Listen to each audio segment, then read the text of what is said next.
माननीय अध्यक्ष महोदय, मुझे खुशी है कि आज मांग संख्या 39 नगरीय विकास एवं आवासन तथा मांग संख्या 40 स्वायत्त शासन विभाग की मांगों पर इस सदन में पक्ष एवं प्रतिपक्ष के माननीय सदस्यों ने चर्चा में भाग लेकर बहुत सारे अमूल्य सुझाव दिए हैं तथा लगभग 415 कटौती प्रस्तावों के माध्यम से अपनी बातें रखी हैं।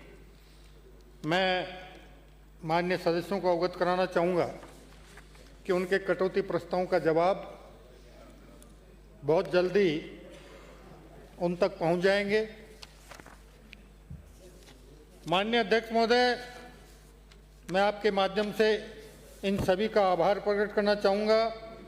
साथ ही राजस्थान के यशस्वी मुख्यमंत्री श्री भजनलाल जी शर्मा एवं माननीय उप मुख्यमंत्री महोदया दिया कुमारी जी द्वारा राजस्थान को आर्थिक व सामाजिक रूप से समृद्ध प्रदेश के रूप में देश के अग्रणी राज्यों में स्थापित किए जाने के अनुरूप जो शानदार बजट पेश किया है, माननीय प्रधानमंत्री महोदय के परिकल्पना भारत वर्ष 2047 तक एक विकसित राष्ट्र बनने को साकार करने में राज्य की भागीदारी सुनिश्चित करने के उद्देश्य से राष्ट्रीय आकांक्षाओं के अनुरूप विकसित राजस्थान 2047 विजन डॉक्यूमेंट के रूप में बजट पेश किया है। इससे माननीय प्रधानमंत्री जी के विजन एवं जनता से किए वादे साकार होंगे। इसके लिए मैं उन्हें बधाई देना चाहूँगा। माननीय अध्यक्ष महोदय, यह सदन राजस्थान की 8 करोड़ जनता की अपेक्षाओं आकांक्षाओं का दर्पण है, जहां हम प्रदेश की जनता का प्रतिनिधित्व कर रहे हैं और हम सब मिलकर इस प्रदेश के सर्वांगीण विकास में भागीदार बने और इस पवित्र सदन को मंदिर मानकर जनता की आशा उनकी अपेक्षाओं के अनुरूप कार्य करें। माननीय अध्यक्ष महोदय, आर्थिक समृद्धि, सतत विकास तथा समावेशी प्रगति को केंद्र में रखकर तैयार किया गया यह बजट राज्य को एक सशक्त, आत्मनिर्भर और विकसित राजस्थान बनने की राज्य सरकार की प्रतिबद्धता को दर्शाता है।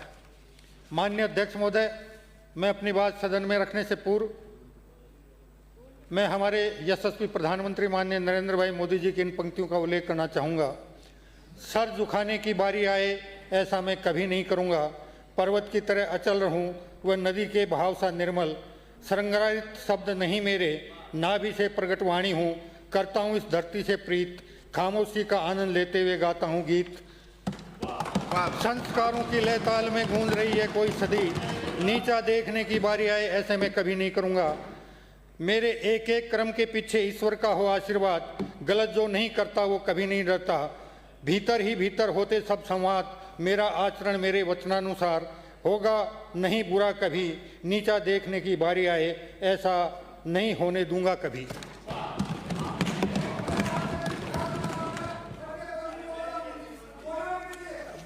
आप राजो जिनके 50 बार। माननीय अध्यक्ष महोदय, मैं आप लोगों ने जितनी बातें रखी उनका एक एक का जवाब दूंगा और आपको सुनकर जाना पड़ेगा। बात मत करो। माननीय अध्यक्ष महोदय, मैं सदन को बताना चाहूंगा कि वर्तमान सरकार के कार्यकाल में 2 वर्ष में नगरीय विकास एवं आवासन तथा स्वायत्त शासन विभाग द्वारा जनहित में विकास के अनेक उल्लेखनीय कार्य किए गए हैं, जिनमें मुख्यतः भूमि आवंटन में एकरूपता रखने, आवंटित भूमि का दुरुपयोग रोकने और रियायती दर पर विभिन्न सामाजिक संगठनों को भूमि उपलब्ध कराने के उद्देश्य से भूमि आवंटन की नवीन नीति 2025 जारी की गई है। शहरी क्षेत्रों को सुनियोजित विकास और नागरिकों को बेहतर सुविधाएं प्रदान करने के उद्देश्य से नई टाउनशिप नीति 2024 भी लागू की गई है। इसी प्रकार शहरी विकास की दृष्टि से भरतपुर एवं बीकानेर में विकास प्राधिकरण तथा बालोतरा एवं दौसा बांदी को नगर विकास न्यास का गठन किया गया है। माननीय अध्यक्ष महोदय, भविष्य की जरूरतों के मद्देनजर राज्य के शहरों का सुनियोजित विकास किया जा रहा है। प्रदेश में नगरीय विकास के 3153 करोड़ रुपए के कार्य पूर्ण किए जा चुके हैं। जयपुर में पूर्ण मेट्रो कॉरिडोर विकसित किया जा रहा है, जो अजमेर रोड को आगरा रोड से जोड़ने तथा ईस्ट वेस्ट कॉरिडोर के अंतर्गत पहलादपुरा से टोडी मोड़ तक 42.8 किलोमीटर लंबी मेट्रो लाइन की डीपीआर को राज्य सरकार ने अनुमोदित कर दिया है। उक्त क्रम में Jaipur metro phase 1D Mansarovar से 200 फीट बाईपास तक अजमेर रोड तक का शिलान्यास 15/3/2024 को संपन्न हो चुका है। माननीय अध्यक्ष महोदय, मैं सदन को अवगत कराना चाहूँगा कि मेट्रो रेल परियोजनाओं के विकास के लिए राज्य एवं केंद्र सरकार के बीच 50-50 संयुक्त उद्यम Rajasthan metro rail corporation limited RMRC company का दिनांक 17/2025 को गठन हो चुका है। जयपुर शहर के ट्रैफिक कंजेशन संबंधी समस्या का निदान करने की दृष्टि से प्रहलादपुरा से टोडी मोड़ तक मेट्रो के रूट के लिए मेट्रो द्वारा नियुक्त सलाहकार मेसर्स राइट्स लिमिटेड के द्वारा फेज 2 प्रहलादपुरा सीतापुरा औद्योगिक क्षेत्र हल्दीघाटी मार्ग एयरपोर्ट अंबाबाड़ी विद्याधर नगर टोडी मोड़ की डीपीआर दिनांक 8/5/25 को प्रस्तुत की जा चुकी है। माननीय अध्यक्ष महोदय, इस रूट से मुख्यतः टोंक रोड पर स्थित प्रहलादपुरा बीलवा सीतापुरा एयरपोर्ट तथा अशोक मार्ग कलेक्ट्रेट अंबाबाड़ी वीकेआई हरमाड़ा टोडी मोड़ के आसपास के सभी प्रमुख क्षेत्रों को कनेक्टिविटी प्रदान करेगा। डीपीआर को राज्य कैबिनेट के अनुमोदन उपरांत दिनांक 21/5/2025 को केंद्र सरकार के पास अनुमोदन हेतु भेजा गया था तथा भारत सरकार में फेज 2 की डीपीआर के आंतरिक मूल्यांकन और आकलन के बाद सार्वजनिक निवेश बोर्ड पीआईबी की बैठक दिनांक 11/12/2025 में फेज 2 डीपीआर को स्वीकृति प्रदान की गई। वर्तमान में उक्त डीपीआर केंद्रीय मंत्रिमंडल से अंतिम स्वीकृति हेतु प्रक्रियाधीन है। माननीय अध्यक्ष महोदय, जयपुर के अनेक क्षेत्रों में भी मेट्रो विस्तार के फेज 2 डीपीआर के साथ साथ परामर्शदाता द्वारा विस्तृत आकलन किया जा रहा है, जिसमें जगतपुरा वैशाली नगर आदि क्षेत्रों में संभावित मेट्रो कॉरिडोर की पहचान की जाएगी। इन विस्तारों पर राज्य सरकार द्वारा शीघ्र ही निर्णय लिया जाएगा। माननीय अध्यक्ष महोदय, मैं इस सदन को यह भी अवगत कराना चाहता हूं कि हमारे देश के यशस्वी प्रधानमंत्री श्री नरेंद्र भाई मोदी जी के शब्दों में डिजिटल इंडिया केवल तकनीकी का कार्यक्रम नहीं बल्कि जन सामान्य को सशक्त बनाने का अभियान है। इसी मंत्र को ध्यान में रखते हुए जयपुर विकास प्राधिकरण ने कार्य करना प्रारंभ कर दिया है, जिसके प्रमुख 4 बिंदु इस प्रकार हैं। माननीय अध्यक्ष महोदय, हमारा पहला संकल्प है पूर्ण पारदर्शिता, जिसके अंतर्गत जयपुर विकास प्राधिकरण के मास्टर प्लान, कचरा विवरण, भू उपयोग योजना विवरण सहित वेबसाइट पर सार्वजनिक किया गया है। माननीय अध्यक्ष महोदय, आपकी परमिशन हो तो एक पानी की गिलास जरूर पड़ जाए तो। जिनको भी 1 घंटे से ज्यादा कंटिन्यू बोलना हो उसके लिए पानी की परमिशन दी जाएगी। Automatic granted. 12 बजने में तो 57 मिनट बाकी है अभी साहब। पानी उन्हें वेबसाइट पर सार्वजनिक किया गया है। शत्रुघ्न को डांट दिया। देख सकते हैं कि बिना आसन की परमिशन के सदन में नहीं डाला जा सकता। दस्तावेजों की पूरी चेन ऑनलाइन उपलब्ध कराई गई है, जिसके तहत सभी नोटिस, सूचनाएं, आपत्तियां और आवेदन की स्थिति व्हाट्सएप, एसएमएस और ईमेल के माध्यम से प्रेषित की जा रही है। पुराने आरक्षण पत्रों में भूमि के बदले भूमि के प्रकरणों का डिजिटलाइजेशन किया गया है। अब तक 2.75 लाख से अधिक फाइलें और 1.80 करोड़ से अधिक प्रश्नों का डिजिटलीकरण किया जा चुका है। परिवर्तन कार्य के लिए end to end digital software विकसित किया जा रहा है, जिसमें शिकायत से लेकर नोटिस तक पूरी प्रक्रिया ऑनलाइन होगी। हमारा दूसरा संकल्प है तेज और परिणाम आधारित सेवा। सभी सेवाओं को ऑनलाइन कर समय और मानवीय हस्तक्षेप कम किया गया है। सभी 49 नागरिक सेवाएं 100% ऑनलाइन कर दी गई हैं। अब केवल 7-8 सेवाओं में भौतिक सत्यापन की आवश्यकता है। पट्टा आवेदन पूरी तरह ऑनलाइन कर दिया गया है। अब 100% ई पट्टा जारी किए जा रहे हैं। अब तक लगभग 24,000 ई पट्टे जारी किए जा चुके हैं। संपर्क कॉल सेंटर के माध्यम से रियलिटी चेक शुरू किया गया है। सेवा लेने वाले नागरिक से सीधे फीडबैक लिया जा रहा है। हमारा तीसरा संकल्प है जन सुनवाई को सरल और सुलभ बनाना। ई जन सुनवाई की शुरुआत की गई है। अब नागरिक वीडियो कॉन्फ्रेंसिंग के माध्यम से अपने प्रकरण प्रस्तुत कर सकते हैं। प्रति सप्ताह नियमित सुनवाई की जा रही है तथा ऐप के माध्यम से प्रतिमाह औसतन 9,500 से अधिक लोगों की समस्याएं सुनी जा रही हैं। हितधारकों के साथ 1-to-1 संवाद की व्यवस्था शुरू की गई है। माननीय अध्यक्ष महोदय, हमारा चौथा संकल्प है नवाचार और निरंतर सुधार। संवाद कार्यक्रम के तहत हितधारक संवाद के माध्यम से सुझाव लेकर प्रक्रियाओं को और अधिक व्यावहारिक बनाया जा रहा है।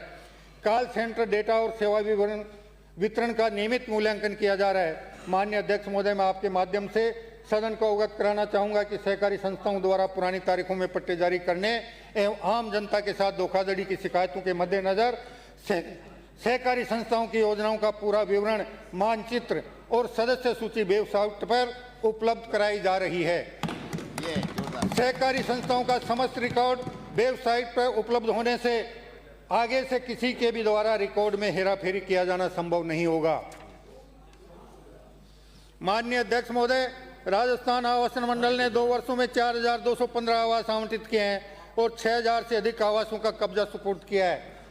राजस्थान आवासन मंडल द्वारा आमजन को रियायती दर पर आवास उपलब्ध कराने के उद्देश्य से विभिन्न नई आवासीय योजनाएं प्रारंभ की गई हैं, जिसका विवरण निम्नानुसार है। महिला आवासीय योजना जयपुर, विभिन्न आय वर्ग के 365 आवासों का निर्माण किया जाना है, जिसकी निविदा 3/6/2025 को स्वीकृत की जा चुकी है तथा कार्य दिनांक 24 से 26 तक पूर्ण होना संभावित है। Greenwood RHB mention Pratapnagar Jaipur, कार्य आदेश दिनांक 3/4/2025 को जारी किया जा चुका है एवं कार्य पूर्णता दिनांक 14/10/2026 निर्धारित है। बड़ली आवासीय योजना जोधपुर, विभिन्न आय वर्ग के 1041 आवास प्रस्तावित हैं, जिसमें से 374 आवासों का कार्यादेश जारी किया गया, जिसकी पूर्णता दिनांक 15/5/26 से 30/10/26 तक निर्धारित है। शेष 667 आवासों की निविदा स्वीकृत कर कार्यादेश दिनांक 25/12/25 को जारी किया गया तथा कार्य पूर्णता दिनांक 14/7/27 निर्धारित है। नई आवास योजना हनुमानगढ़, नई आवास योजना में विभिन्न आय वर्ग के 564 फ्लैट्स के निर्माण हेतु कार्य प्रगति पर है। ताउसर रोड आवासीय योजना नागौर, ताउसर रोड आवासीय योजना नागौर में विभिन्न आय वर्ग के 106 आवासों का निर्माण किया जाना प्रस्तावित है। देवाली आवासीय योजना फेज प्रथम उदयपुर, योजना अंतर्गत 212 आवासों का निर्माण किया जाना प्रस्तावित है, कार्य प्रगति पर है। लाखेरी आवासीय योजना बूंदी, योजना अंतर्गत विभिन्न आय वर्ग के 195 आवासों का निर्माण किया जाना प्रस्तावित है, कार्य प्रगति पर है। इसके अलावा निम्नांकित आवासीय योजनाओं का कार्य भी प्रगति पर है।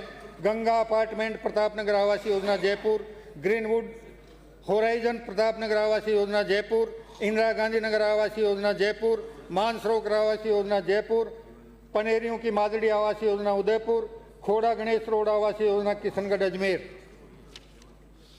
माननीय अध्यक्ष महोदय, मैं सदन को यह भी अवगत कराना चाहूँगा कि नगर विकास न्यास सीकर द्वारा ग्राम गोकुलपुरा में 1000 वर्ग मीटर भूमि पर 3 करोड़ 68 लाख रुपए की लागत से शेखावटी पार्क का निर्माण किया गया है, जिसमें 400 मीटर लंबाई का जॉगिंग ट्रैक, कलात्मक छतरियाँ, झील, हाई माइक लास्ट, ट्यूबवेल, योगा स्थल, शेल्टर आदि सुविधाएं विकसित की गई हैं। इनके अतिरिक्त पार्क में लगभग 500 छायादार एवं कलात्मक पौधे एवं लगभग 7000 विभिन्न प्रजातियों की झाड़ियां, हेज, बेल, फूलदार पौधे आदि भी लगाए गए। माननीय अध्यक्ष महोदय, सीकर से जुड़े जनप्रतिनिधि एवं आमजन जानते हैं कि सीकर शहर के नानी बीड़ में बारिश के मौसम में अत्यधिक जल भराव होने से आमजन को बहुत ज़्यादा असुविधा होती है। कई बार उक्त जल भराव के कारण हादसे की भी उत्पन्न हो जाती है। उक्त वर्षों पुरानी समस्या के समाधान हेतु नगर परिषद सीकर द्वारा नानी कच्चे बांधों की खुदाई कराते हुए उन्हें गहरा चौड़ा किया गया है। इस कार्य से इन कच्चे बांधों की जल भराव क्षमता बढ़ी है। इसके साथ ही बांधों की कच्ची दीवारों का सुदृढ़ीकरण कार्य भी किया गया है, जिससे बांध टूटने पर आसपास गांवों व खेतों में जल भराव की समस्या न हो। इसके अलावा दीर्घकालीन प्रयासों के तहत सीकर शहर में वर्षा जल निकासी के लिए स्टॉर्म वाटर ड्रेनेज एवं STP के शोधित जल की निकासी हेतु DPR तैयार करने हेतु MNIT जयपुर को दिनांक 3/9/24 का द्वारा कार्यादेश जारी किया गया। MNIT जयपुर द्वारा सीकर शहर में वर्षा जल निकासी के लिए स्टॉर्म वाटर ड्रेनेज एवं STP के शोधित जल की निकासी हेतु राशि रुपये 354.60 करोड़ की इंसेप्शन रिपोर्ट प्रस्तुत की गई, जिसके क्रम में सबसे पहले सीकर शहर के सभी STP को शोधित जल के पुनः उपयोग हेतु 80.47 करोड़ के प्रस्ताव तैयार किए गए। कर दिए। प्रथम चरण में STP के शोधित जल को टर्सरी शोधन कर पुनः उपयोग हेतु 49.22 करोड़ की लागत से सालासर रोड व जयपुर रोड पर किसानों को कृषि कार्य के उपयोग व उपभोग हेतु दिया जाएगा। इस संबंध में आसपास के किसानों से शोधित जल के उपयोग हेतु सहमति भी ली जा चुकी है। इस कार्य की नगर परिषद सीकर द्वारा दिनांक 19/2/2026 को निविदा जारी कर दी गई है। निविदा कार्य पूर्ण होने के बाद शीघ्र ही कार्य प्रारंभ कर दिया जाएगा। उक्त कार्य पूर्ण होने से सीकर की जनता को बहुत बड़ी राहत मिलेगी। माननीय अध्यक्ष महोदय, मैं सदन को अवगत बताना चाहूँगा कि प्रधानमंत्री आवास योजना शहरी के अंतर्गत 79,027 आवास स्वीकृत किए गए, जबकि वर्ष 2024 से पूर्व के 5 वर्षों में प्रधानमंत्री आवास योजना शहरी के अंतर्गत सिर्फ 77,950 आवास स्वीकृत किए गए थे। प्रधानमंत्री आवास योजना शहरी ने निर्धन लोगों को सुविधायुक्त आवास का सपना साकार किया है।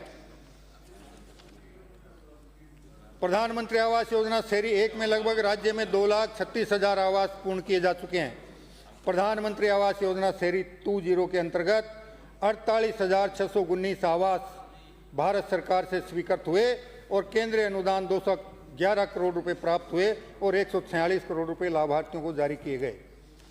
शहरी क्षेत्र में वर्तमान सरकार ने घुमंतु, अर्धघुमंतु, गाड़िया, लोहार एवं कालबेलिया समुदाय के लोगों को 1,348 पट्टे आवंटन पत्र जारी किए गए हैं। प्रधानमंत्री आवास योजना के अंतर्गत वर्तमान सरकार के 2 वर्ष के कार्यकाल में 1,13,499 शहरी लाभार्थी लाभान्वित हुए हैं। माननीय अध्यक्ष महोदय, मुझे सदन को ये बताते हुए खुशी है कि ऐसे ने सपर्श के माध्यम से गत वर्ष 2024-25 में राशि रुपए 223.52 करोड़ जारी कर राजस्थान राज्य देश में अव्वल रहा है। राज्य सरकार द्वारा वर्ष 2024 में 27 नवीन नगरीय निकायों का सृजन किया गया तथा 10 नगरीय निकायों को क्रमोन्नत किया गया। इसी कड़ी में राज्य सरकार द्वारा वर्ष 2025 में 25 नवीन नगर निकायों का सृजन किया गया तथा 5 नगरीय निकायों को क्रमोन्नत किया गया। राज्य सरकार द्वारा शहरी विकास एवं विभिन्न सरकारी योजनाओं को प्रभावी क्रियान्वित करने के उद्देश्य से राज्य की 309 शहरी निकायों का परिसीमन, वार्डों का पुनर्गठन का कार्य संपूर्ण राज्य के लिए एक समान कार्यक्रम निर्धारित कर करवाया गया तथा जिला कलेक्टर द्वारा प्रस्तुत प्रस्तावों की गहन समीक्षा मंत्रिमंडलीय उप समिति द्वारा की गई, जिसका माननीय मुख्यमंत्री महोदय द्वारा अनुमोदन के उपरांत अधिसूचनाएं जारी की गई। हमारी सरकार के कार्यकाल में परिसीमन के बाद 309 नगर निकायों में कुल 10,245 वार्ड सर्जित किए गए हैं। इसके साथ साथ पूर्ववर्ती सरकार के कार्यकाल में जयपुर, जोधपुर एवं कोटा में सर्जित 2 नगर निगमों का एकीकरण कर एक नगर निगम स्थापित किए गए हैं तथा इन निगमों में दोनों का गठन किया गया है ताकि वहां की कार्य व्यवस्था सुचारू रूप से संचालित हो सके। निश्चित रूप से इससे जहां आम नागरिक को प्रतिदिन अपने दिन प्रतिदिन के कार्य में सुविधा होगी, वहीं एक ही नगर निगम होने के फलस्वरूप विकास के लिए अधिक धनराशि उपलब्ध हो सकेगी। राज्य सरकार द्वारा बढ़ते शहरीकरण को दृष्टिगत रखते हुए भीलवाड़ा और पाली में नगर निगम स्थापित किए गए हैं।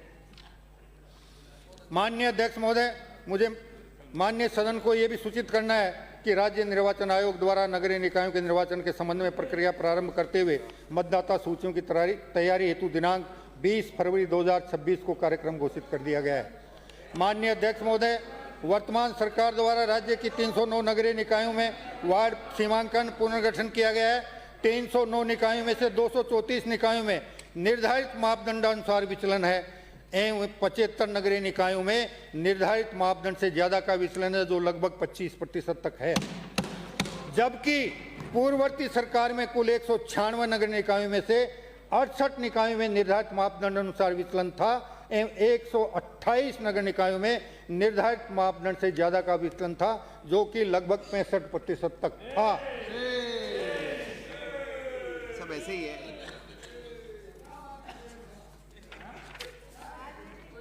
वो आपके समझ नहीं आएगा, आपके समझ नहीं आएगा। अब माननीय अध्यक्ष महोदय, मैं रुको, माननीय 2 मिनट 5 अरे 10 मिनट तो रुको। अब मैं सदन के वरिष्ठ सदस्य जो कोटा उत्तर से आते थे, अभी सदन में नहीं है, सो गए। उन्होंने कुछ बातें कही थी। जेडीए में 32 साल से भर्ती नहीं हुई है।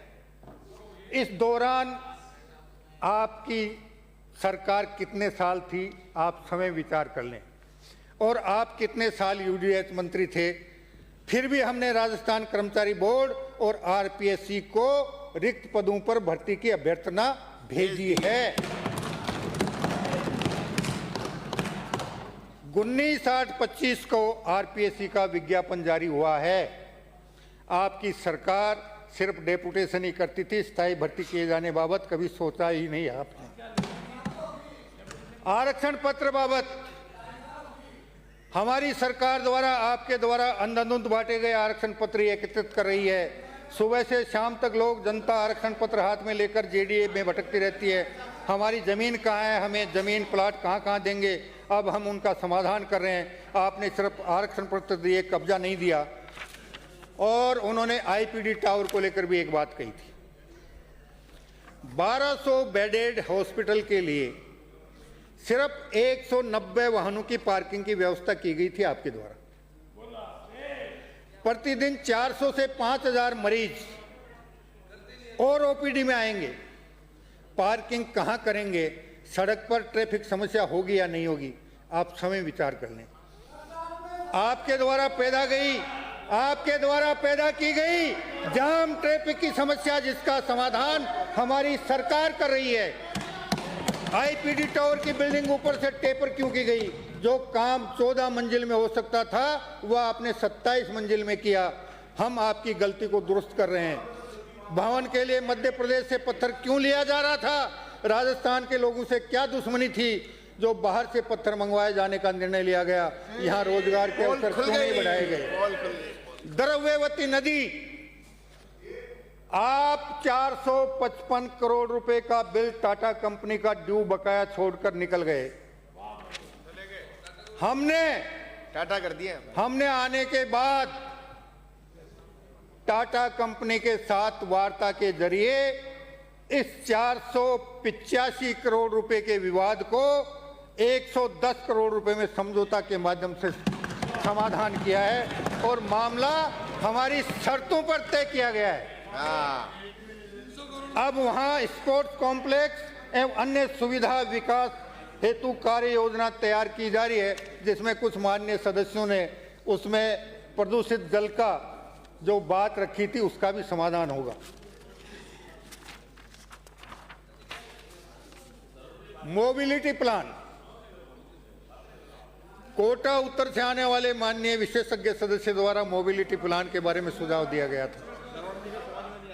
उनकी जानकारी के लिए मैं बता रहा हूं कि जो राइट्स भारतीय रेल की पीएसयू है से जयपुर का सर्वे करवाया है। यह ड्राफ्ट प्लान हमने 15 दिन पहले ही वेबसाइट पर डालकर सुझाव आमंत्रित किए हैं और मैं सदन के सभी माननीय सदस्यों का और विशेष रूप से नेता प्रतिपक्ष सहित प्रतिपक्ष के सभी सदस्यों से अनुरोध करूंगा कि वो वेबसाइट पर इसको पढ़ें और अपने सकारात्मक सुझाव प्रस्तुत करें। बहुत अच्छा। आप दो कहाँ पढ़ेंगे? आपके सुझाव देने से पहले हमारे द्वारा कार्रवाई प्रारंभ की जा चुकी है। इसी प्रकार school of planning and architect Delhi, जो देश की राष्ट्रीय महत्व में विशेषज्ञ संस्था है, उसके डीन जयपुर विजिट कर चुके हैं। हमारे द्वारा इनसे विस्तृत चर्चा 15 दिन पहले ही कर कार्य योजना तय की गई है। उनकी टीम अब जयपुर आ रही है जो इसका और विस्तृत अध्ययन करेगी। आपके द्वारा अपने भाषण सुझाव में सिर्फ elevated road, flyover, ROB, underbridge का उल्लेख किया गया है, जबकि सितारों से आगे जहां और भी है ये भी ध्यान रखना पड़ेगा। हमारे यहाँ एट ग्रेड यानी सड़क पर ही प्लानिंग की गई है, जिसके तहत left turn, U turn, junction improvement आदि का उपयोग कर पूरी महल रोड को सिग्नल फ्री किया जा रहा है और वह भी सिर्फ 12 करोड़ रुपए के व्यय में। मास्टर प्लान की वर्तमान प्रगति की स्थिति, माननीय विधायक महोदय जो कोटा से आते हैं, उन्होंने कहा कि उनके कार्यकाल में 200 शहरों के मास्टर प्लान तैयार किए गए, जबकि ऐसा नहीं है। गत सरकार के 5 वर्ष के कार्यकाल में कुल 8 शहरों के मास्टर प्लान का अनुमोदन कर लागू किया गया है, जबकि वर्तमान सरकार द्वारा 6 शहरों के मास्टर प्लानों का अनुमोदन कर लागू किया जा चुका है तथा 7 शहरों के प्रारूप मास्टर प्लान पर आम जनता से आपत्तियां सुझाव आमंत्रित किए जाने हेतु प्रकाशन किया जा चुका है, जिनको अंतिम रूप दिया जाकर अनुमोदन किए जाने की कार्यवाही प्रक्रियाधीन है। नवगठित 115 शहरों के मास्टर प्लान तैयार किए जाने हेतु राजस्थान नगर सुधार अधिनियम 1959 की धारा 3(1) के तहत 19 शहरों के नगरीय क्षेत्रों की अधिसूचना जारी की जा चुकी है। माननीय अध्यक्ष महोदय, मैं सदन का ध्यान आकर्षित करना चाहूँगा कि हमारी सरकार ने पहली बार राज्य के बजट में श्रेणी 3, 4 एवं 5 नगरों के GIS आधारित नए मास्टर प्लान तैयार करने हेतु 11.15 करोड़ रुपए का बजट प्रावधान किया गया है, जिससे कि शहरों के सुनिश्चित विकास हेतु मास्टर प्लान तैयार कर लागू किए जा सकें। जयपुर मास्टर प्लान के संबंध में हमने जो समिति बनाई उस पर भी उनकी आपत्ति थी। माननीय विधायक महोदय, कोटा विधानसभा क्षेत्र द्वारा बताया गया है कि जयपुर मास्टर प्लान 2047 तैयार किए जाने हेतु गठित समिति में जयपुर विकास प्राधिकरण से किसी भी अधिकारी को शामिल नहीं किया गया है। इस संबंध में अवगत कराना चाहूँगा कि जयपुर विकास प्राधिकरण का नवीन मास्टर प्लान तैयार किए जाने के संबंध में गठित समिति की बैठक दिनांक 29/1/26 में लिए गए निर्णय अनुसार सचिव जयपुर विकास प्राधिकरण एवं निदेशक आयोजना जयपुर विकास प्राधिकरण को भी उक्त समिति में सम्मिलित किया गया है। शरवण जी का नाम नहीं है इसमें। शरवण जी का नाम नहीं है। सीकर मास्टर प्लान के संबंध में भी कुछ बातें उठी थी। अरे चैपलिन साहब बैठो।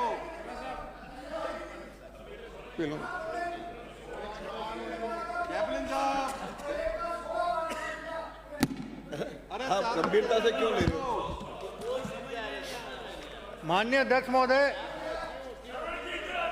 सीकर मास्टर प्लान प्रारूप 2041 जो कि गत सरकार के कार्यकाल में तैयार किया गया था, इस संबंध में तत्कालीन माननीय मंत्री महोदय नगरीय विकास विभाग स्तर से दिनांक 7/10/2023 के अनुमोदन उपरांत दिनांक 9/10/23 को प्रारूप मास्टर प्लान पर आपत्ति सुझाव आमंत्रित किए जाने हेतु अधिसूचना प्रकाशित की जानी थी, परंतु विधानसभा चुनाव हेतु आदर्श आचार संहिता लागू होने के फलस्वरूप मास्टर प्लान प्रारूप का प्रकाशन नहीं हो पाया और हमने उसका प्रारूप प्रकाशित किया और उस पर जितनी भी आपत्तियां आई अब उनका वर्गीकरण कराकर हम उसमें सुधार की दिशा में कदम बढ़ा रहे हैं।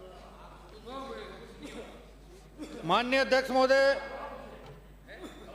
मैं आपके माध्यम से सदन को अवगत कराना चाहूंगा कि माननीय सदस्य जो कोटा से आते हैं उन्होंने मुझे एक ज्ञानवर्धन दिया था कि जीआईएस से आशय सीकर चल रहा है यार। माननीय अध्यक्ष महोदय, कोटा उत्तर से जो माननीय विधायक आते हैं जो नगरीय विकास विभाग के मंत्री भी लंबे समय रह चुके हैं, उन्होंने मेरा कुछ ज्ञानवर्धन किया था। उन्होंने बताया था कि जीआईएस से आशय जियोलॉजिकल इंसेंटिव सर्वे होता है, जबकि वस्तु स्थिति यह है कि जीआईएस का सही अर्थ है ज्योग्राफिकल इंफॉर्मेशन सिस्टम। यह टेक्नोलॉजी पर आधारित फ्रेमवर्क है जिसका इस्तेमाल शहरी प्लानिंग, इंफ्रास्ट्रक्चर डेवलपमेंट और लैंड यूज मैपिंग के लिए स्पेशल डाटा को कैप्चर, स्टोर, एनालाइज और विजुलाइज करने के लिए किया जाता है।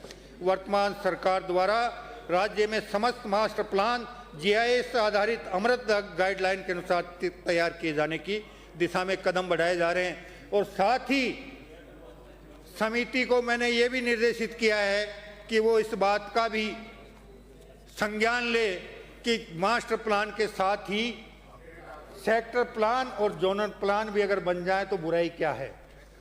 तीनों काम अगर एक साथ होंगे तो अब तक जितने भी मास्टर प्लान बने हैं वो सारे के सारे सैटेलाइट इमेज के आधार पर रंग भरकर बन गए हैं। अगर उसमें सेक्टर प्लान और जोनल प्लान को साथ जोड़ेंगे तो उनको फील्ड पर जाकर काम करना पड़ेगा। राजस्थान टाउनशिप पॉलिसी 2024, बुढ़ापे में बिड़को मत। टाउनशिप पॉलिसी 2010 का पुनरावलोकन कर विभिन्न स्टेक होल्डर से आमजन से प्राप्त सुझावों को समायोजित करते हुए नवीन राजस्थान टाउनशिप पॉलिसी को अंतिम रूप दिया गया है। तदुपरांत नगरीय विकास विभाग की अधिसूचना द्वारा दिनांक 17/7/25 द्वारा नवीन राजस्थान टाउनशिप पॉलिसी 2024 लागू की गई है। उल्लेखनीय है कि पॉलिसी से प्रदेश के समस्त नगरीय क्षेत्रों के आमजन की सुविधा से जुड़े हुए समस्त पहलुओं को ध्यान में रखे जाना आवश्यक होने से पॉलिसी को अंतिम रूप दिए जाने में समय लगना लाजमी है। नवीन टाउनशिप पॉलिसी 2024 मुख्य रूप से निम्न प्रावधान सम्मिलित किए गए हैं। पूर्व की पॉलिसी में 2 हेक्टेयर से 10 हेक्टेयर तक व 10 हेक्टेयर से अधिक में पृथक प्रावधानों को विलोपित करते हुए समान प्रावधान प्रस्तावित किए गए हैं, जिससे नियोजन की दृष्टि से बड़ी योजनाओं के विकास हेतु विकासकर्ता निवेशकों को प्रोत्साहन मिलेगा। नगरीय क्षेत्रों में प्रस्तावित परियोजनाओं को आधारभूत सुविधाएं यथा सड़क, बिजली, पानी आदि उपलब्ध करवाए जाने के दृष्टिगत फेज वाइज डेवलपमेंट किए जाने के प्रावधान से निवेशकों को विकसित भूखंड उपलब्ध हो सकेंगे एवं सुनियोजित विकास को भी बढ़ावा दिया जा सकेगा। मिश्रित भू उपयोग योजना इंटीग्रेटेड आवासीय योजना तथा वाणिज्यिक योजना हेतु नवीन प्रावधान सम्मिलित किए गए हैं।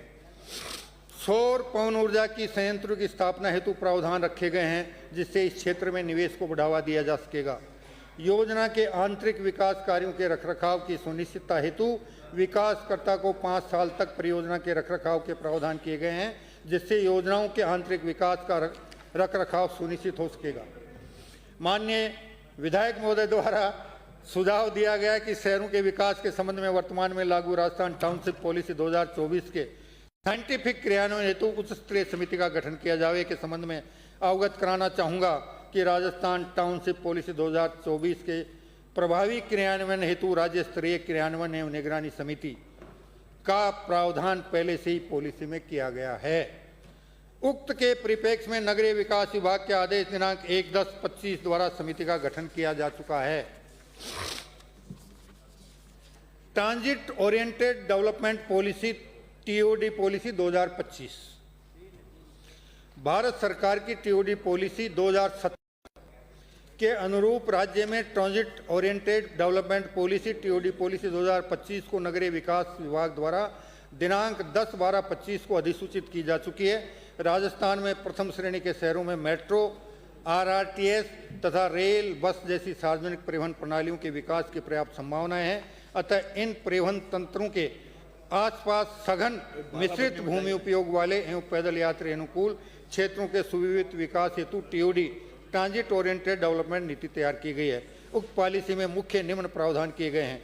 सार्वजनिक परिवहन के उपयोग को बढ़ावा देने एवं निजी वाहनों पर निर्भरता कम करने हेतु ट्रांजिट स्टेशनों से 5 से 10 मिनट पैदल दूरी यानी 500-700 मीटर में उच्च घनत्व विकास का प्रावधान रखा गया है।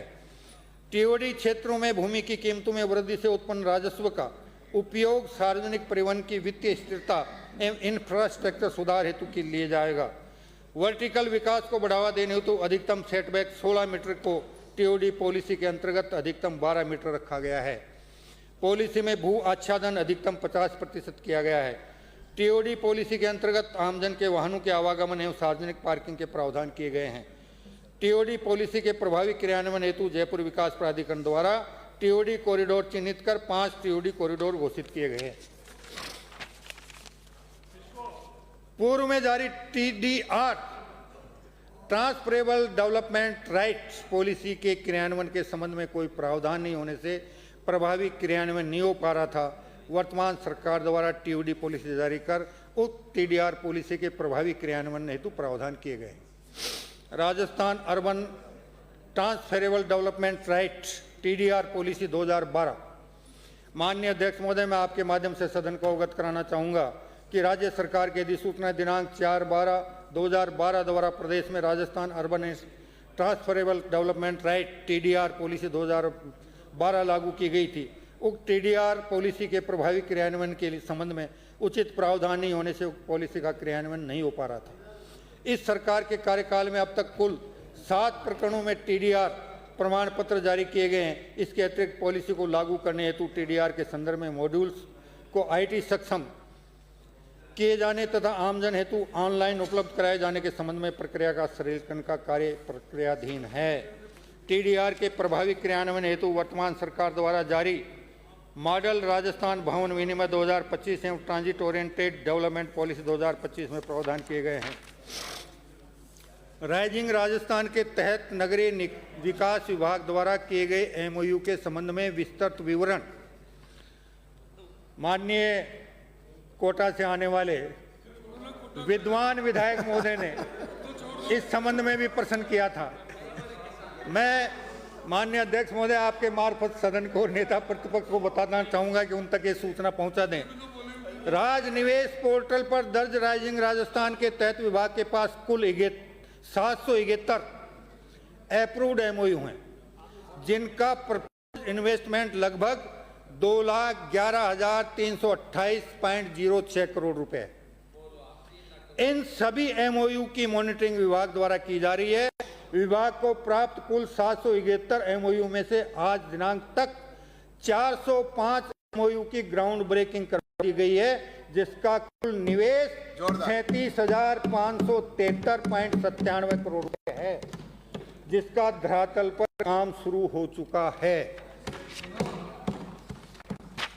अब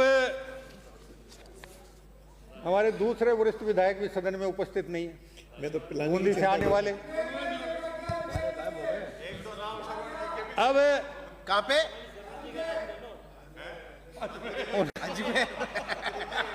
उन्होंने सब मिलेगा, मेहरबानी है आसन की। आयुर्वेद यूनिवर्सिटी हो गई आज। माननीय मंत्री जी, आज माननीय कम से कम विधायक 26 श्री तारीख तो शांति ले आओ। धारीवाल जी एवं श्री हरिमोहन शर्मा जी द्वारा राजस्थान आवासन मंडल के वित्तीय वर्ष 2025-26 के निर्माण कार्य के बजट का अनुमान 961 करोड़ रुपए के लक्ष्य के विरुद्ध माह दिसंबर 25 तक लगभग 300 करोड़ रुपए का व्यय बताया गया था। सदन में बोला था उन्होंने। बजट प्रावधान 2025-26 वर्तमान में अभी तक निर्माण कार्यों पर कुल 380 करोड़ रुपए व्यय किया जा चुका है।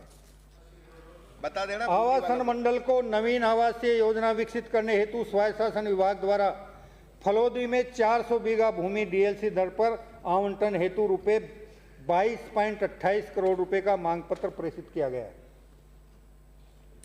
जिसका भुगतान किया जाना है। इस प्रकार निर्माण कार्यों पर 31 मार्च 2026 तक लगभग 150 करोड़ रुपए अतिरिक्त व्यय किया जाकर वित्तीय वर्ष में कुल 552 करोड़ रुपए व्यय किया जाएगा। मंडल की 2 महत्वाकांक्षी आवासीय योजनाओं बडली जोधपुर एवं प्रतापनगर जयपुर में कुल 1003 आवासों तथा 132 शोरूम के निर्माण कार्य अनुमानित राशि 350 करोड़ रुपए व्यय किया जाना लक्षित था। बडली जोधपुर की कार्य योजना निर्मित कर जनवरी 26 में 667 आवासों के निर्माण कार्य हेतु कार्यादेश जारी किया जा चुका है, जिसका मुख्य व्यय आगामी वित्तीय वर्ष में किया जाएगा। इसके अतिरिक्त प्रतापनगर जयपुर में 336 आवासों 132 शोरूम के निर्माण कार्य हेतु मार्च 26 में निविदा आमंत्रित कर कार्य प्रारंभ किया जाएगा, जिसका मुख्य व्यय भी आगामी वित्तीय वर्ष में किया जाएगा। उल्लेखनीय है कि मंडल के राजस्व प्राप्तियों के बजट अनुमान 652.94 करोड़ रुपए के विरुद्ध माह दिसंबर 2026 तक 847 करोड़ रुपए का राजस्व प्राप्त किया जा चुका है। देखो अचीवमेंट। अब बूंदी से आने वाले विधायक महोदय ने जयपुर मेट्रो फेज 2 के संबंध में इनके एक सीट बेल्ट लगवा दो साहब। प्रश्न किया था, उसके संबंध में स्पष्ट करना चाहूंगा कि वर्तमान सरकार ने इसे केवल योजना नहीं बल्कि धरातल पर उतरी ठोस उपलब्धि बनाया है। विस्तृत ट्रैफिक ट्रांसपोर्ट अध्ययन, सर्वेक्षण और वित्तीय आर्थिक विश्लेषण के आधार पर वैज्ञानिक रूप से रूट तय किया गया। डीपीआर तैयार हुई और रिकॉर्ड समय में स्वीकृतियां मिली। यह रूट कंप्रिहेंसिव मोबिलिटी प्लान एवं ड्राफ्ट सीएमपी 2026 के अनुरूप प्रमुख औद्योगिक, शैक्षणिक और वाणिज्यिक केंद्रों को जोड़ता है।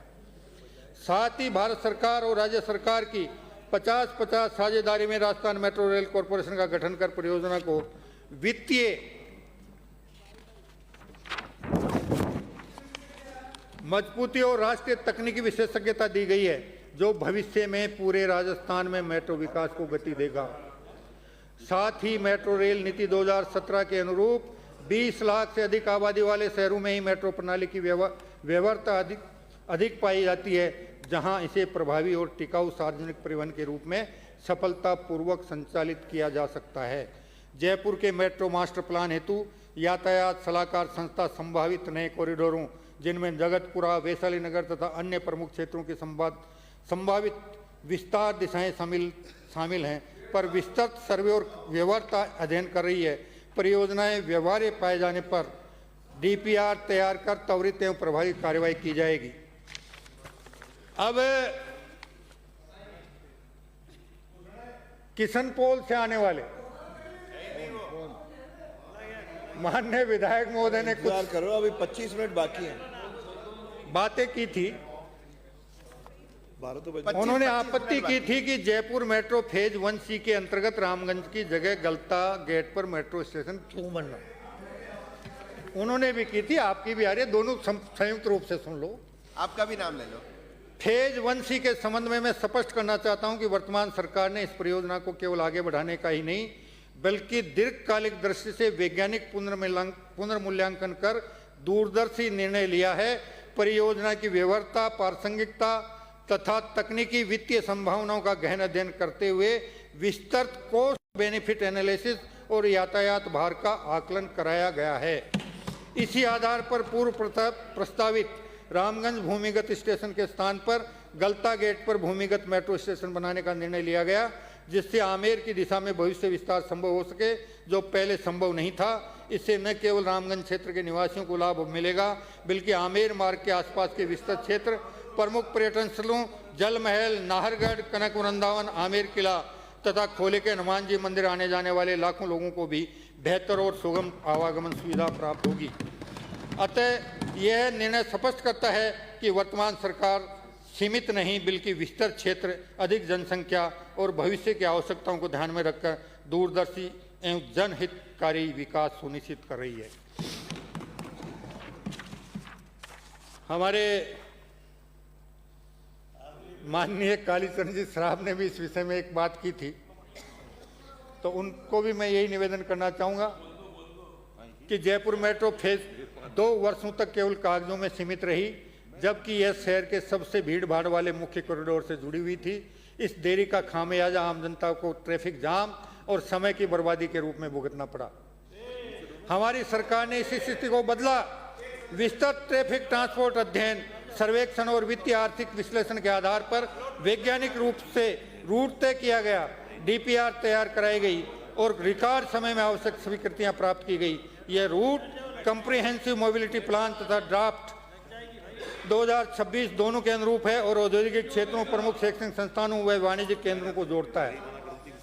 साथ ही 50-50 साझेदारी में भारत सरकार और राज्य सरकार की संयुक्त इकाई राजस्थान मेट्रो रेल कॉरपोरेशन का गठन किया गया है, जिससे इस महत्वाकांक्षी परियोजना को वित्तीय मजबूती, तकनीकी सहयोग और केंद्र का दीर्घ अनुभव प्राप्त होगा।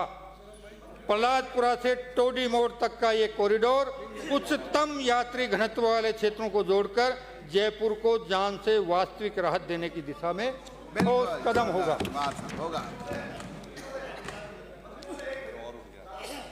अभी तो 3 और हैं, 3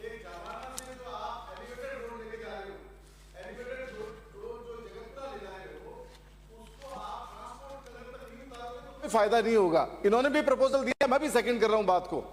वो जवाहर नगर कच्ची बस्ती होते हुए ट्रांसपोर्ट नगर उतरेगा तो सबको फायदा मिलेगा। और जितना ट्रैफिक, माननीय किशनपोल से आने वाले विधायक महोदय, मैं आपकी जानकारी के लिए बता दूं, वो सीट बेल्ट लगाना इस संबंध में हमारे माननीय वरिष्ठ विधायक कालीचरण जी सराफ से चर्चा हो चुकी है और ये चर्चा हम हमारी माननीय उप मुख्यमंत्री और वित्त मंत्री जी से भी कर चुके हैं और उसमें उस रूट को परिवर्तन करने की संभावनाएं तलाशते हुए परिवर्तन करेंगे।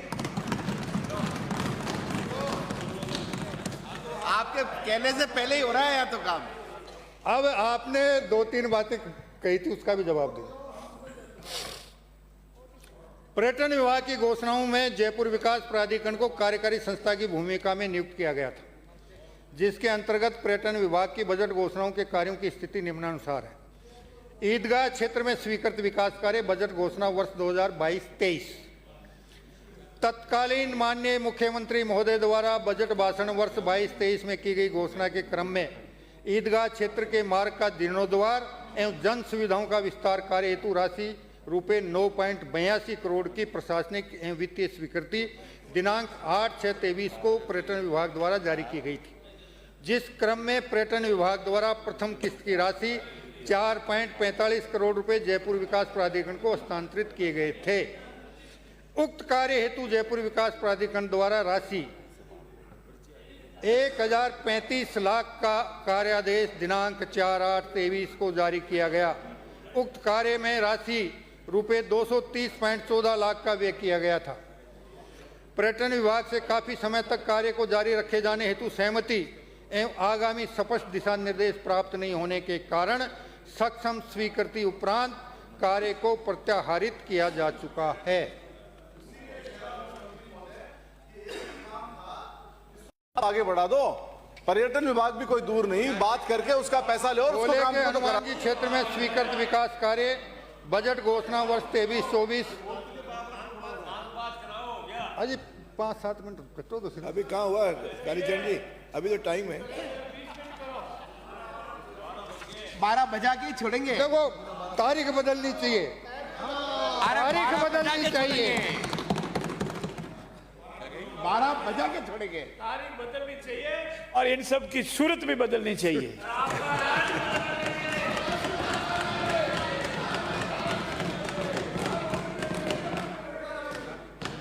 वर्ष 2023-24 में मनीष जी एक ही बात है, तत्कालीन एक मुख्यमंत्री ही महोदय sufficient द्वारा है। बजट वित्त एवं विनियोग विधेयक चर्चा पर पर्यटन विभाग से संबंधित की गई घोषणा के पैरा संख्या 55 में श्री खोले के हनुमान जी मंदिर में आधारभूत सुविधाओं का समग्र विकास हेतु डीपीआर बनाई जाएगी की घोषणा की गई थी।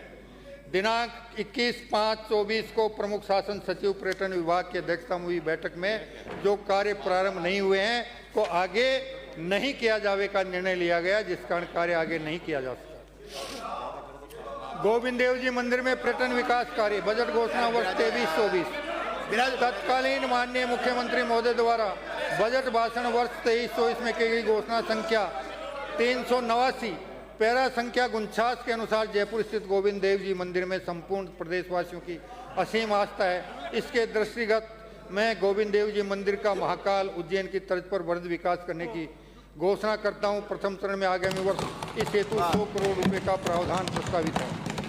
उक्त कार्य हेतु जयपुर विकास प्राधिकरण द्वारा कंसल्टेंट नियुक्त किया गया था, किंतु जनप्रतिनिधियों, मंदिर महंत एवं पर्यटन विभाग आदि से कई स्तरीय वार्ता होने के उपरांत भी किसी स्पष्ट निष्कर्ष पर नहीं पहुंच पाने के कारण सक्षम स्वीकृति उपरांत उक्त कार्य को प्रत्याहृत किया जा चुका है। आने वाले समय में ये काम होगा। चूलगिरी जैन मंदिर आगरा रोड जयपुर में प्रवेश द्वार। चूलगिरी जैन मंदिर आगरा रोड जयपुर में प्रवेश द्वार हेतु राशि रुपये 80 लाख दिनांक 7/10/23 को स्वीकृत किए गए। उक्त कार्य हेतु राशि स्वीकृत होने के उपरांत आम विधानसभा चुनाव 2024 के आचार संहिता लगने के कारण टेंडर नहीं हो पाया। तदुपरांत उक्त स्वीकृति प्रशासनिक वित्तीय स्वीकृति राशि रुपये 80 लाख को प्रत्याहृत किया जा चुका है। अतः वर्तमान में चूलगिरी जैन अतिशय क्षेत्र से संबंधित कोई प्रस्ताव पर विचाराधीन नहीं है।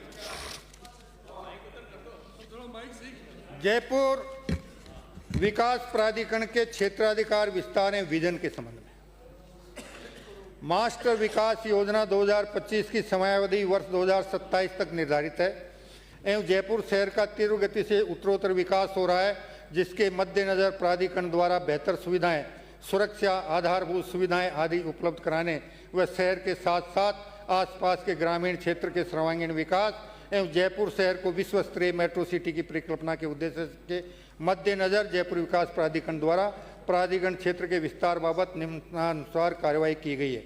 जयपुर शहर की भावी सुनियोजित विकास हेतु नवीन मास्टर विकास योजना 2047 बनाए जाने बाबत जयपुर विकास प्राधिकरण क्षेत्र में नवीन राष्ट्रीय ग्रामों को सम्मिलित किए जाने हेतु जयपुर शहर के 100 किलोमीटर परिधि क्षेत्र को इन्फ्लुएंस एरिया में विद्यमान जन सुविधाओं, भौतिक सुविधाओं यथा रेलवे लाइन, फ्रेट कॉरिडोर, राष्ट्रीय राज्य राजमार्ग, रिंग रोड, मुख्य जिला सड़कें, अंतर्राष्ट्रीय खेल स्टेडियम, कन्वेंशन सेंटर, हवाई अड्डा, मंडियां, आर्थिक विकास केंद्र, विकसित औद्योगिक क्षेत्र, पर्यटन स्थल, विश्वविद्यालय, महाविद्यालय, तहसील मुख्यालय, नगर पालिका मुख्यालय, पंचायत समिति मुख्यालय, राजकीय भूमि इत्यादि का विस्तृत अध्ययन किया गया है।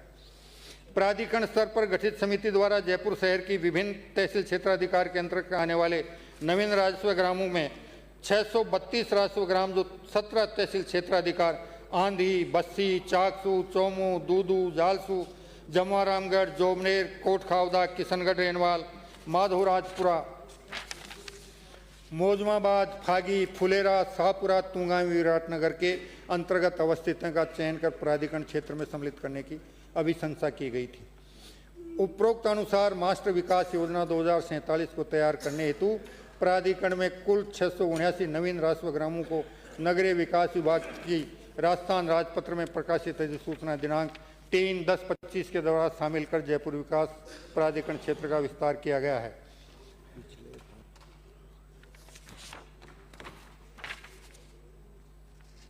जयपुर में बढ़ते ट्रैफिक के संबंध में आपने जयपुर के ट्रैफिक की पीड़ा व्यक्त की है, लेकिन यह भी सच है कि वर्षों तक आपकी सरकार ने मेट्रो जैसी सार्वजनिक परिवहन की योजनाएं कागजों से आगे बढ़ने ही नहीं दी। शहर के सबसे भीड़भाड़ वाले मुख्य कॉरिडोर नॉर्थ साउथ से जुड़ी परियोजना मेट्रो फेज 2 सिर्फ फाइलों में अटकी रही और इसका खामियाजा आम जनता ने ट्रैफिक जाम, समय की बर्बादी और अव्यवस्थित शहरी जीवन के रूप में भुगता है। हमारी सरकार ने अंतर यही किया है, योजना नहीं परिणाम दिए हैं। जयपुर मेट्रो फेज 2 को ठोस धरातल पर उतारा गया। विस्तृत ट्रैफिक ट्रांसपोर्ट अध्ययन, सर्वेक्षण और वित्तीय आर्थिक विश्लेषण के आधार पर वैज्ञानिक रूप से रूट तय किया गया। डीपीआर तैयार हुई और रिकॉर्ड समय में स्वीकृतियां प्राप्त हुई। यह रूट पहलादपुरा से टोडी मोड़ तक प्रस्तावित है तथा शहर के प्रमुख औद्योगिक, शैक्षणिक, रिहायशी, सांस्थानिक और वाणिज्यिक केंद्रों को जोड़ता है, जिसके क्रियान्वयन से जयपुर शहर को ट्रैफिक की समस्या से निजात मिलेगी। जहां पहले केवल योजनाएं थी, आज वहां निर्णय, क्रियान्वयन और परिणाम है। यही वर्तमान सरकार की कार्यशैली है और यही जयपुर के भविष्य की दिशा है।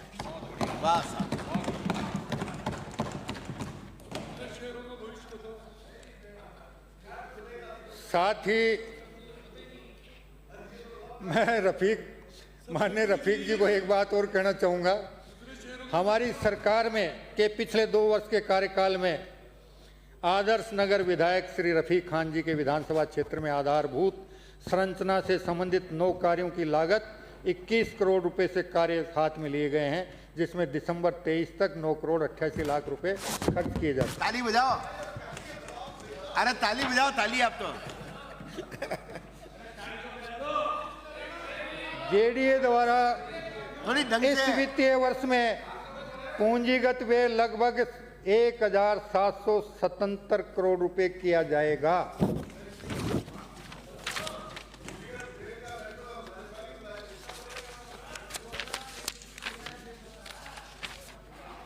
माननीय मंत्री जी, इतना ज्यादा मत दे देना कि वो कल आपके इधर आकर के बैठना शुरू कर दें।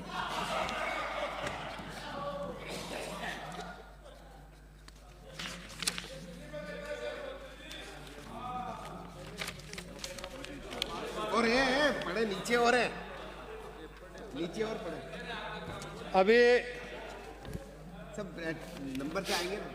सड़कों की गुणवत्ता के संबंध में कुछ माननीय सदस्यों ने अपने विचार व्यक्त किए थे। नगरीय विकास विभाग द्वारा विभागीय आदेश दिनांक 5/1/26 के द्वारा सभी विकास प्राधिकरणों एवं न्यासों एवं आवासन मंडल को विभाग में प्रगतिरत सभी निर्माण कार्यों एवं हाल ही में पूर्ण हुए निर्माण कार्यों की गुणवत्ता जांच कराए जाने हेतु निर्देशित किया गया है एवं निरीक्षण के दौरान निर्माण एवं सामग्री की गुणवत्ता, अनुमोदन, डिजाइन एवं निर्धारित विशिष्टताओं और मानकों का पालन करना, निर्माण कार्य हेतु कार्यादेश अनुसार समय सीमा और संविदात्मक शर्तों का अनुपालन, साथ ही यदि कोई खामियां हो तो उनकी पहचान करना और तत्काल सुधारात्मक कार्रवाई शुरू करने से संबंधित बिंदुओं पर विशेष ध्यान देने एवं आवश्यक कार्यवाही हेतु निर्देशित किया गया है। दिनांक 6/1/26 से दिनांक 21/2/26 तक कुल 1150 कार्यों की गुणवत्ता जांच कराई गई है, जिनमें से कुल 4739 सैंपल की जांच की गई। अब तक कुल 47 सैंपल जांच में निम्न गुणवत्ता वाले के पाए जाने पर तत्काल निम्न गुणवत्ता के मटेरियल सामग्री कार्य को साइट से हटवाकर सुधार करवाया गया है। ऐसा काम होता है हमारे।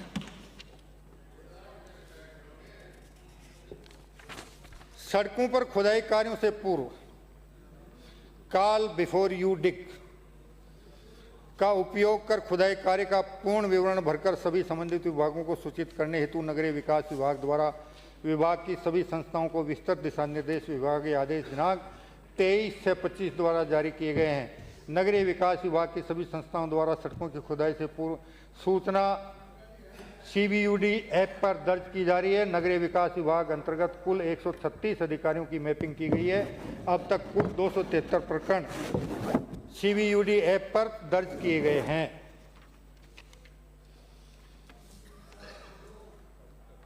राजगढ़ चूरू से आने वाले माननीय विधायक महोदय ने नगर पालिका राजगढ़ चूरू में सफाई कर्मचारियों को पिछले 4 बाबत में नगर पालिका राजगढ़ चूरू सफाई कर्मचारियों का वेतनमान दिसंबर 25 जनवरी 26 2 माह का अधिकारी को IFMS 0.3 पोर्टल पर ID मैपिंग नहीं होने के कारण बकाया था, लेकिन अब सफाई कर्मचारियों को माह जनवरी 26 तक का भुगतान कर दिया गया है। इसके अलावा और भी माननीय विधायकों ने नगर निकायों के कर्मचारियों के वेतन भुगतान को लेकर अपनी चिंताएं प्रकट की थी।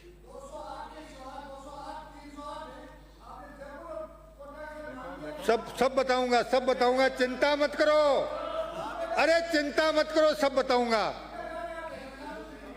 आपका प्लान ही नहीं है। माननीय अध्यक्ष महोदय, मैं आपके मार्फत सदन को अवगत करवाना चाहूंगा कि एक समय था जब नगर पालिकाओं के आय का मूल स्रोत चूंगी टैक्स हुआ करता था। भारतीय जनता पार्टी की माननीय भैरू सिंह जी शेखावत की सरकार के समय चूंगी समाप्त करने की घोषणा की गई और उस घोषणा में जिस साल चूंगी समाप्त की गई, औसत आय चूंगी से उनकी जितनी थी उसमें हर साल बढ़ोतरी के साथ चूंगी पुनर्भरण का प्रावधान चूंगी समाप्ति के साथ ही कर दिया गया था। 2018 से 2023 का कालखंड, इस बात को बदला गया और निर्णय लिया गया कि चूंगी पुनर्भरण का पैसा हम उतना ही देंगे जितना स्थायी कर्मचारियों के वेतन भत्तों और पेंशन अनुदान पे खर्च होगा। और उसका कारण ये था कि उस समय सत्तारूढ़ दल के बहुत बड़े नेताओं के क्षेत्र के नगर निकायों की आर्थिक स्थितियां बहुत बदहाल थी। वो पैसा उन निकायों को दिया गया और बाकी निकायों की आर्थिक स्थिति बद से बदतर कर दी गई। अब ये निश्चित रूप से सही है कि बहुत से नगर निकायों में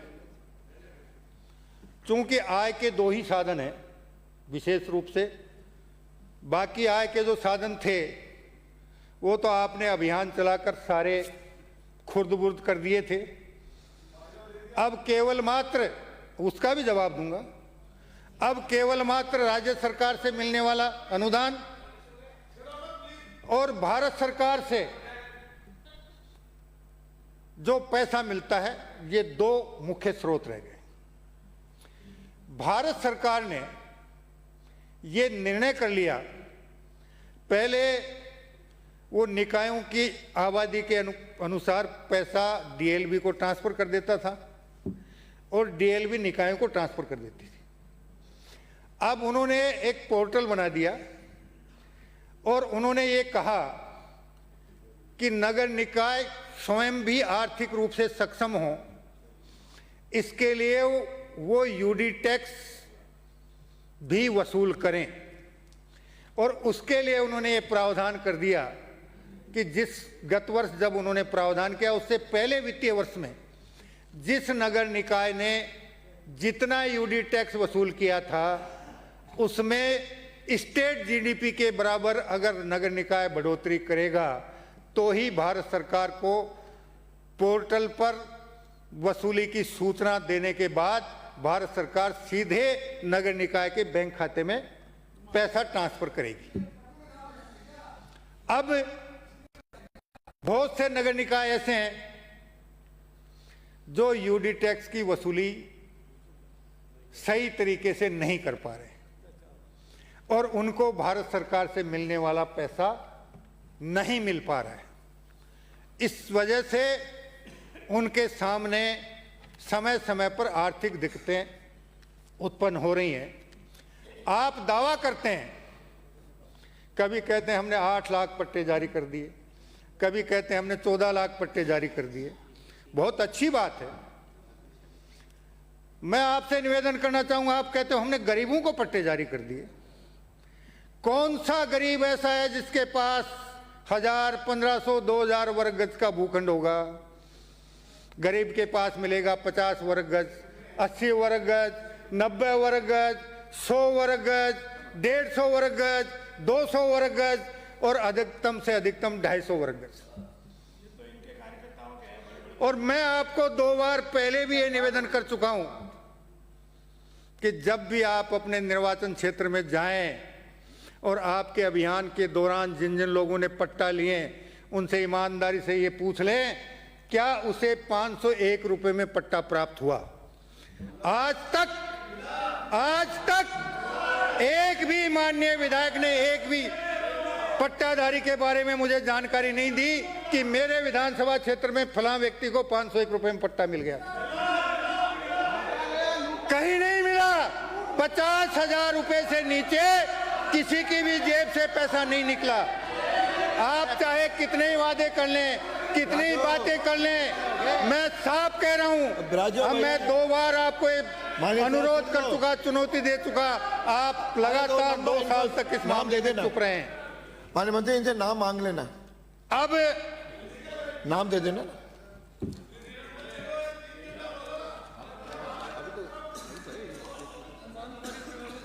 हैं?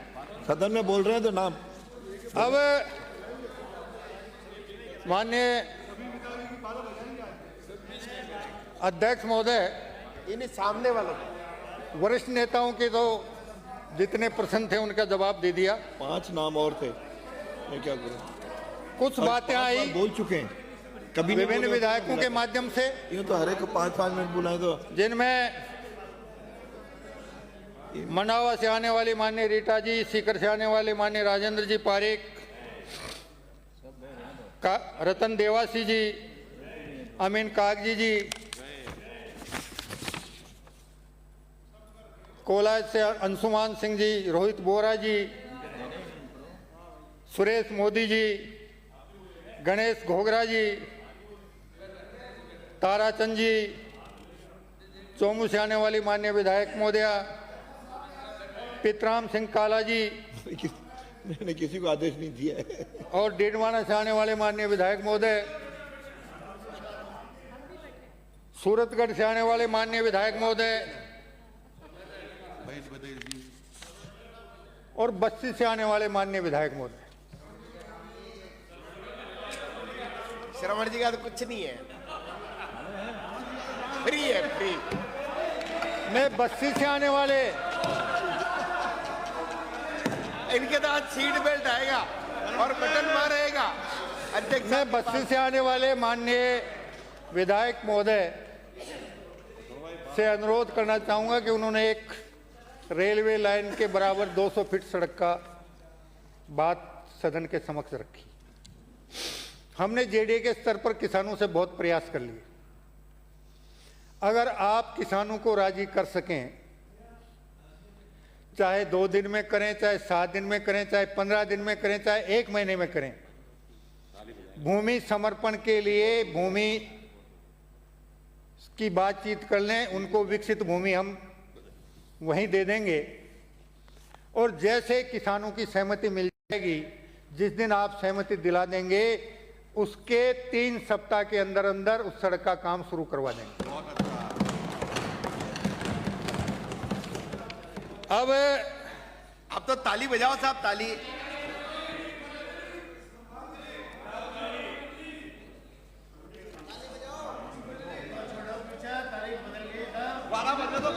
बच गए 5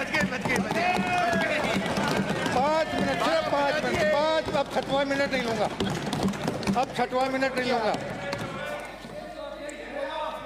सूरतगढ़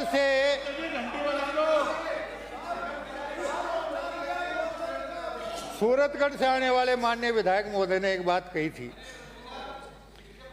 कि 24-25 साल तक आपका भी शासन रहा है। अपनी सीट पे से बोलिए, बोलना है। देश को आजाद हुए 79 साल होने को आ रहे हैं, जल्दी 80 साल पूरे हो जाएंगे। 1947 से लेकर 1977 तक राज्य हों और चाहे केंद्र हो, आपकी पार्टी की एक छत्र सरकार रही है। हालात क्या थे?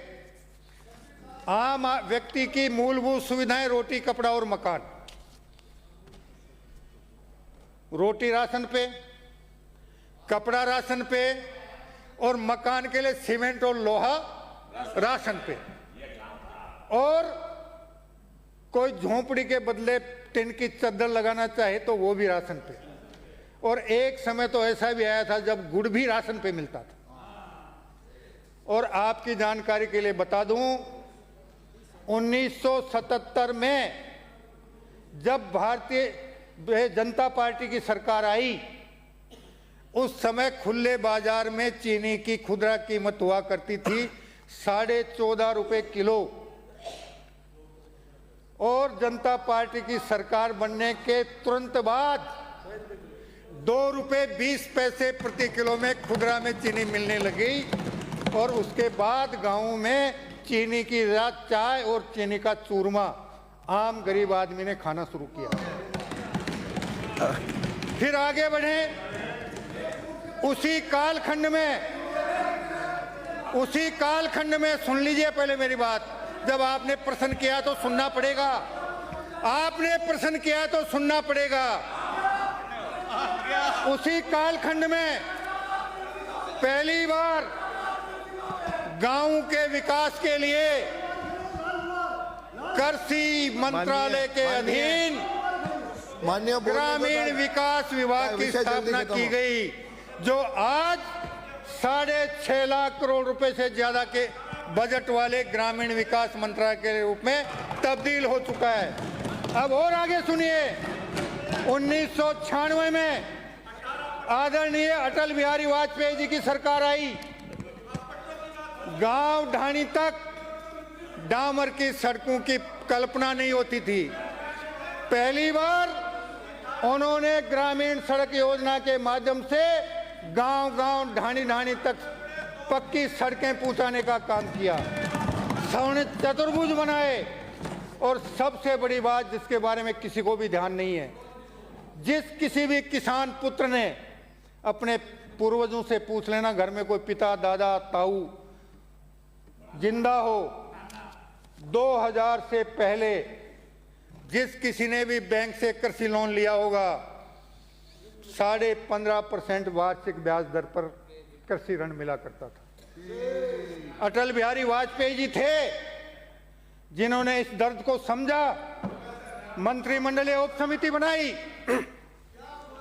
पहली समिति ने 11% का जवाब प्रस्ताव दिया, अटल जी ने कहा यह भी ज्यादा है। दूसरी मंत्रिमंडलीय उप समिति बनी, उसने 9% का प्रस्ताव दिया, बोले ये भी ज्यादा है। तीसरी मंत्रिमंडलीय उप समिति बनी जिसने 7% का प्रस्ताव दिया, जिसे माननीय अटल जी ने स्वीकार किया। और स्वीकार ही नहीं किया, किसान क्रेडिट कार्ड के माध्यम से 3.5 लाख रुपए तक का ऋण 7% ब्याज दर पर किसान को मिलना शुरू हुआ। और उसमें भी ये प्रावधान किया कि जो किसान समय पर अपनी किस्त चुकाएगा उसके खाते में 3% ब्याज की राशि भारत सरकार सीधे जमा कराएगी। इसलिए हमारे 24-25 साल के शासनकाल और आपके 55 साल के शासनकाल की जब आपकी मर्जी हो तब आकर तुलना कर दीजिए। अब माननीय अब वाइंड अप करें। अब कर रहा हूँ माननीय कर रहा हूँ मैं।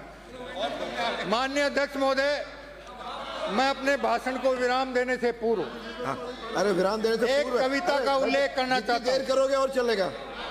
हो गया, चलो चले उस पथ पर साथी जहाँ न आराम न विश्राम, जहाँ हर मोड़ पर केवल हो कर्तव्य का हो प्रथम प्रणाम। न देखो तुम बाधाओं को, न सोचो क्या होगा अंजाम। जो रखे विश्वास हृदय में कर लेता है हर काम। पसीने की जो बूंद गिरे वो भी बन जाए एक वरदान। कर्तव्य पथ की धूल सदा होती सबसे बड़ा सम्मान।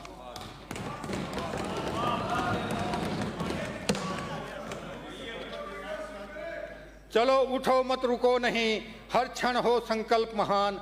कर्तव्य से जो जुड़ा रहे जीवन उसका हो कल्याण।